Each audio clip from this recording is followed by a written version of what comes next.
The Undead Bane is a very powerful great axe that almost every player misses in Rivington. This weapon comes with a special feature called Slay the Wicked, which deals an additional 1 to 6 damage against fiends and undead. Slay the Wicked effect is applied to all melee weapons while this great axe is equipped. Additionally, it comes with a very powerful weapon action. However, acquiring this weapon is a bit tricky. First, you'll need to go to the Gur camp in Rivington. Use the command drop spell on the Gur leader Alma. If successful, she will move away from her position. Immediately enter turn-based mode, go near the weapon and cast Fog Cloud. Be careful with the placement of the fog as it will turn the Gurs hostile if it touches any of them. Once the fog is placed correctly, take the weapon, exit turn-based mode and fast travel to your camp immediately. Now the great axe is yours. But wait, that's not all. If you leave the camp at this point, you will be teleported back to the Gur camp where they will demand the weapon's return. To avoid this, instead of leaving the camp directly, fast travel to another location. After that, if you return to the Gur camp, the issue will be resolved and you can talk to them to continue their quest.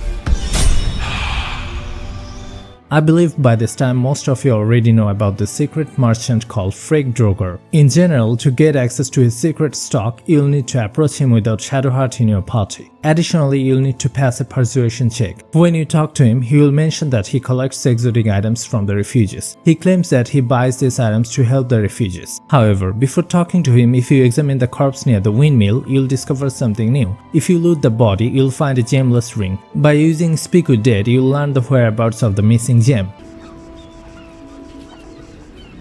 Brothers died on the road. Man tried to buy. Man buying heirlooms. Vulture challenged him. Pushed. Felt bones break. Darkness. After that, when you talk to the merchant, you will unlock new dialogue options that allow you to confront him. In this case, you won't need to pass any persuasion check to gain access to his secret items. Is that so? What a remarkable coincidence. Or perhaps not. These are desperate people. Who is to say what lengths some of them may have gone to, just to earn the money to survive? A tragedy, really. But we must not judge. Perhaps I could show you some of my special goods to take your mind off this ugliness. Of course I am. Dead bodies are bad for business, as are people asking the wrong sort of question. But I can guarantee you that nothing I have to offer was stolen. It was all given happily and willingly. Every last item. Be a spy for the absolute. Back off and return to your... Well, in that case, I can only assume whoever stole it then gave it to me willingly. Dangerous places, camps like these. According to Baldur's mouth, you never know who might be a cutthroat. When I combined the ring and the gem, unfortunately it didn't produce anything special. When you first meet Arthur in Rivington, you'll find him threatening a refugee family in front of his mansion. Apparently, he wants the refugees out of his house. If the player sides with the refugees while resolving this matter, Arthur orders his hired thugs to take action. However, the thugs demand extra gold for extra service. I became curious about what would happen if I stole all his gold before starting the conversation. So I stole all his gold and also went to the house basement where I discovered the blackmail letter. Then I initiated the conversation. It was quite hilarious. You paid us to protect you and your high-quality merchandise on the road. And we've since arrived at our destination. As I said, anything else is extra.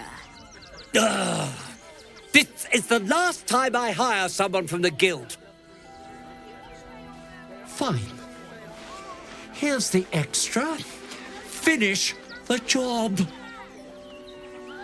My gold. It's gone! Zenobia, how could you let this happen? We did our job, Arthur.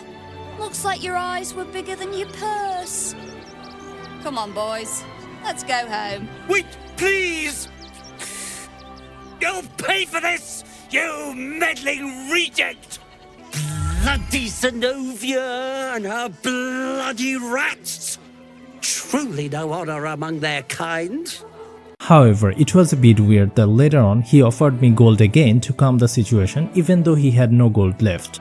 Whatever you think, you know, I'm sure some gold would help you to forget. I accepted the offer, the task was completed, but I didn't receive any gold.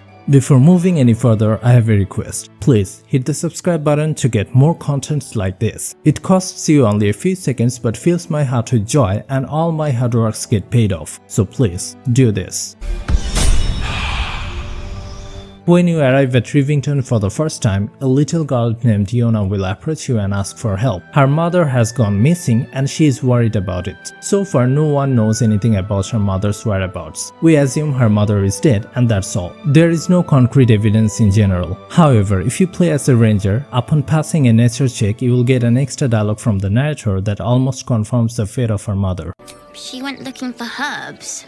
That's what she said. Said it was for the spots. She had them all in her hands and face. She said she wouldn't be gone long, but that was a whole 10 days ago. The herbs you know for salving sores would take effect immediately. It seems unlikely this child's mother will return. Also, if you play as a cleric, you will get another special dialogue in this conversation. That's the first thing I did. Mum always said to look for a temple if I needed help. But they said they couldn't help me. Because of the circumstances. That's what they said. Now let me introduce you to 3 extremely powerful items that many players do not even know exist in the game. Especially in a good playthrough, you are never supposed to see these items. A very rare armor, an uncommon spear and rare gloves. All these items are dropped by Isabel. However, you can actually get them without killing her. For this, first increase your strength by drinking a heal giant potion. Next, use the improvised melee option on her and move her to a vacant place. Then use non-lethal attack to knock her down, loot her body and that's it. Afterwards, if you take a long rest, you will see her back on her feet the next morning. You can then talk to her as if nothing happened.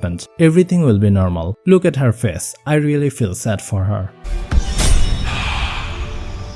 If you go to the basement of Rivington Windmill, you'll find a newborn mind flayer sleeping there. In a good playthrough, killing the mind flayer directly is considered the best option as it prevents any further threat from it. However, let me tell you that killing it directly is not the optimal choice. If you choose not to kill it immediately, it will demand a corpse. Once you bring it a corpse, you will gain an inspiration point for the noble background and some additional XP. After that, you can kill it to eliminate any further threat. This way, you can obtain the special ring, a tadpole power, an inspiration point and some extra XP. If you are struggling to find a corpse, you can get one from the well next to the windmill. In the refugee camp, you'll come across a halfling who is fed up with the place due to the lack of privacy. You will find him singing and the cutscene is quite hilarious. Let me show you. Washing my pits, this is the song when up. Aye! Gonna blood not get any bleeding privacy around here. Bunch of perverts, the lot of you. I hate this place. I can't even soak my forearms in peace. Have you ever seen this NPC before? She is one of the rarest NPCs in Baldurs Gate 3. I found Nerella in Emerald Grove. She appears in the grove under some specific conditions. Also, you'll find a very special item in her inventory. I have shown this with some other rare secrets in this video. You can watch it by clicking here. Visit my channel to get more Baldurs Gate 3 videos like this. Subscribe if you like. Till then, have a nice day. Goodbye.